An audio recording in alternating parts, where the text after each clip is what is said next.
مرد کے لیے جائز نہیں کہ وہ عورت کی زبان سے میلاد بھی سنے، نعت بھی سنے، مرد کے لیے جائز نہیں. مرد کو مرد سکھائے گا، عورت سکھائے گی تو عورتوں کو سکھائے گی. بے شک آپ سویرے فتویٰ دیجئے کہ چھوٹی سی مسجد میں بیٹھ کے، چھوٹے سے کونے میں بیٹھ کے چھوٹا سا مولوی، اور وہاں تو اتنے بڑے مفتی ٹی وی پہ بیٹھے ہوئے، وہ غلط ہے تو صحیح ہے، کیسے ہو گئے؟ سنو، میرے نبی پاک علیہ الصلوۃ والسلام کے مذہب کا حسن یہ ہے کہ اسلام کہتا ہے ایک نظر بی بی کو دیکھا کسی نے غلطی سے تو معافی ہو جائے گی، دوسری نظر شہوت سے دیکھا تو حرام ہے اس کے لیے، وہ پاکستان کا مولوی ہو یا سعودی عرب کا شاہ ہو، کسی کے لیے عورتوں کے بیچ پھرنا اٹھنا بیٹھنا جائز ہے؟ میرے نبی پاک صلی اللہ تعالی علیہ وسلم نے فرمایا ہے میں عورتوں سے مصافحہ کرنے نہیں آیا. اور میرے نبی پاک صلی اللہ علیہ وسلم نے فرمایا ہے، حضور فرماتے ہیں دیکھیں نا، کتا بالکل ناپاک نہیں ہوتا، کتے کا تھوک ناپاک ہوتا ہے، یا کتا گیلا ہو جائے تو ناپاک ہوتا ہے، لیکن خنزیر سارا ناپاک ہوتا ہے، کل ناپاک ہے خنزیر. نبی پاک نے فرمایا خنزیر بھی ہو اور گند میں لتھڑا ہوا بھی ہو، پیشاب میں لتھڑا ہوا ہو، گوبر میں لتھڑا ہوا ہو، پخانے اور فضلے میں لتھڑا ہوا خنزیر ہو، اس کا جسم تیرے ساتھ ٹکرا جائے تو اتنا برا نہیں جتنا غیر محرم عورت کا وجود تیرے ساتھ ٹکرا جائے تو برا ہے. اس حد تک میرے نبی پاک صلی اللہ علیہ وسلم. اور گنبد کے معاملے میں فتویٰ دینے والے، یا رسول اللہ کہنے پر کفر کا فتویٰ دینے والے اور بڑی بڑی باتیں کرنے والے خاموش کیوں ہو گئے؟ یا ایھا الذین آمنوا لا تتخذوا اليہود والنصارى اولیاء. رب فرماتا ہے یہودیوں اور عیسائیوں کو دوست نہ بناؤ، یہ تمہارے دوست ہو سکتے، یہ تمہارے سجن ہو سکتے. جب عرش کا مالک کہہ رہا ہے سجن نہیں ہو سکتے تو دوستی کی بات کیسے بڑھا رہا ہے؟ یا رسول اللہ ہمارے سجن کون ہو سکتے ہیں؟ فرمایا تمہارا دوست وہ ہو سکتا ہے جو محمد عربی کا غلامی کرنے والا ہو، جو رسول اللہ کی نوکری کرنا ہو دوست ہوگا. دوسرا دوست ہو سکتا کوئی ایکٹر مذہب نہیں سکھائے گا، کوئی گویہ مذہب نہیں سکھائے گا.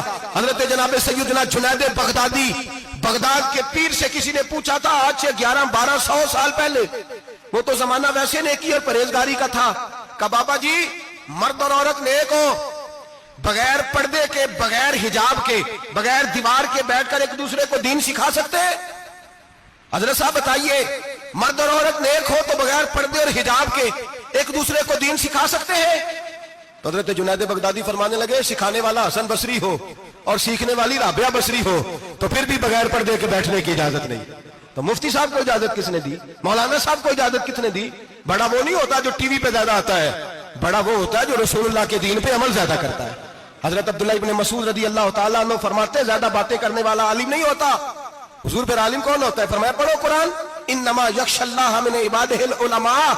فرمایا بڑا عالم وہ ہوتا ہے جو اللہ سے زیادہ ڈرتا ہے، اس لیے کہ رب فرماتا ہے میرے بندوں میں سے جو عالم وہ ہیں جو اللہ سے زیادہ ڈرتے ہیں، خوف رکھتے ہیں. تو میرے بھائی رمضان المبارک میں بچنا ہے، پرہیز کا وقت ہے، تو کوئی شخص بھی کوئی شو نہ دیکھے، میری منت ہے آپ حضرات، کوئی شو نہ دیکھے.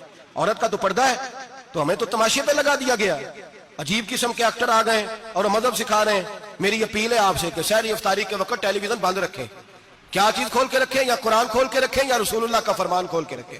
اللہ رسول کی طرف توجہ رکھیں، وہ سیکھنے سکھانے کا وقت ہے. چھوڑے گویوں سے دین سیکھا جائے گا، ہمیں کوئی شکوہ نہیں. یہ پکی توبہ کریں، سویرے آئیں آ کے دین سکھائیں. اور میں ان سے بھی اپیل کروں گا کہ آؤ دین سکھاؤ. حضرت فضیل بن عیاض فرماتے ہیں میں ڈاکو تھا، کبھی کبھی چھپ چھپا کے جمعہ پڑھا کرتا تھا، پھر میں نے توبہ کی تو سچی توبہ کی، پھر میں نے توبہ کی تو رب کو راضی کرنے والی توبہ کی، پھر میں نے توبہ کی تو چھوڑی ہر شے، غریبوں کا لوٹا ہوا مال واپس کیا، جس کے پیسے نہ دے سکا اس کے گھر میں جا کے اس کی بھینسوں کو چارہ ڈالا، اس کے اونٹوں کی خدمت کی، میں نے قرضے چکائے. فرمایا میں سچی توبہ کر کے مسجد آیا، جس خطیب کے پیچھے میں جمعہ پڑھا کرتا تھا وہ میرے ہاتھ پہ بیعت کر کے مرید ہو گیا. اللہ تبارک و تعالیٰ نے اپنے بندوں کے دل میری طرف پھیر دیے، پھر تمہیں اس میں انعام دینے کی ضرورت نہیں پڑے گی. پھر تم کٹیا نشین بن کے بھی دین پھیلاؤ گے تو اللہ اس میں تاثیر پیدا فرما دے گا. تو روزے کا معنی رکنا ہے. روزے کا معنی بولیے، روزے کا معنی رکنا. کس سے؟ جھوٹ سے، غیبت سے، بدی سے، بدنگاہی، کھانے پینے. روزہ کس پہ فرض ہے؟ امیروں پہ کہ غریبوں پہ؟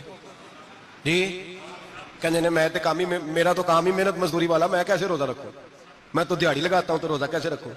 میں نے نہیں کسی حدیث میں پڑھا کہ روزہ وہ رکھے جو دفتر میں بیٹھتا ہے. صحابہ کے زمانے میں تو دفتر ہوتے ہی نہیں تھے، کسی جگہ نہیں لکھا ہوا روزہ وہ رکھے گا جو اے سی میں بیٹھتا ہے، تب تو اے سی تھے ہی نہیں.